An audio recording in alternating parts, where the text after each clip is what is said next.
Hello everyone, my name is Ashley. And my name is Lorena. And welcome to Melanin Madness. So welcome to part 2 of our Influential Women segment. We will continue discussing women who have impacted this world in many ways. These women have gone down in history as the first Black woman to accomplish strides despite racial prejudice and injustice. Let's dive into the world of politics. First up, we have Shirley Chisholm. Shirley Chisholm is the first Black woman elected to Congress in 1969 and was one of the founding members of the Congressional Black Caucus. She was also the first Black congresswoman and the first major party Black candidate to run for president. Her main passions were educational reform and social justice. In 2015, she was awarded with the Presidential Medal of Freedom nearly 11 years after her death.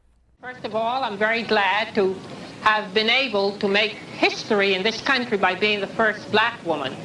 And boys and girls, as far as I'm concerned, actually, it's overdue. I see myself as a potential reconciler on the American scene. Time will tell whether or not this will be so. Congresswoman Waters represents a large part of South Los Angeles. She made history as the first woman and first African American to chair the House Financial Services Committee. She's adored and admired by people who care about social justice and is so eloquent in letting the world know that she's not here for any of the nonsense. I'm a strong Black woman, and I cannot be intimidated, I cannot be undermined, I cannot be thought to be afraid of Bill O'Reilly or anybody. Next up is Lupita Nyong'o. In April 2014, Nyong'o became the first Black celebrity to become the face of Lancome. She now represents the French luxury cosmetic brand on a global scale. She received an Oscar at the 2013 Academy Awards for Best Supporting Actress, only the 6th Black actress to win the award in that category, but also the first African actress to win the award. She is the first Mexican-born actress to win an Oscar, period. So that means she single-handedly made history for 2 different cultures in one night. I'm really excited to be one of Lancome's new ambassadresses because Lancome is a brand for me that doesn't stand for defining beauty but celebrating it. Next, we've got Cicely Tyson. At 93 years young, the legendary actress received an honorary Oscar for her historic work in film. She's the first African American to receive the prize. She's won 3 Emmys, 2 in the same year. In 2016, she was given the Presidential Medal of Freedom by former President Barack Obama. There was a time when I had 2 or 3 jobs in the same day. I'd go here and do a little bit, here and do a little bit, here and do a little bit. And people began to talk about, this new actress, Cicely Tyson. And next thing I knew, I was here in front of you. Next, we've got TV legendary Shonda Rhimes.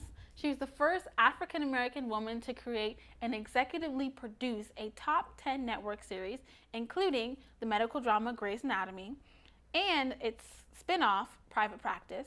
Also, there's the political thriller Scandal and How to Get Away with Murder, which is my favorite. Rhimes also serves as a creative director for Dove's Real Beauty campaign. Her book, Year of Yes from Simon & Schuster, was an instant New York Times bestseller. I was a writer, but I never really knew what I wanted to do. I always believed that that wasn't a real job. So I thought that all of the things that interested me, like maybe I'd be a doctor, maybe I'd be a lawyer, maybe I'd go work in Washington. I always thought that those were the things that I actually wanted to do for a living, instead of understanding that those were the things I wanted to research and write about for a living. Now we'll talk about Mrs. Michelle Obama. She is the first African American First Lady of the United States of America and wife to the 44th President of the United States, Barack Obama. Through her 4 main initiatives as First Lady, she has become a role model for women and an advocate for healthy families, service members and their families, higher education, and international adolescent girls' education. Did you feel the pressure being the first Black family? Because, we We felt the pressure from the minute we started to run. We talk about that and just how, first of all, we had to convince our base that a Black man could win. It wasn't even winning over Iowa. We had to win over Black people. Because Black people like Dandy, my grandparents, once again, who I understand the context, they never believed this could happen. They wanted it for us, but their lives had told them no, never. Hillary was the safer bet for them because she was known. You know, Right. the opening your hearts up to the hope that America would put down its racism for a black man, that, I think that hurt too much. And it wasn't until Iowa, that when Barack won Iowa, that people thought, okay, maybe so.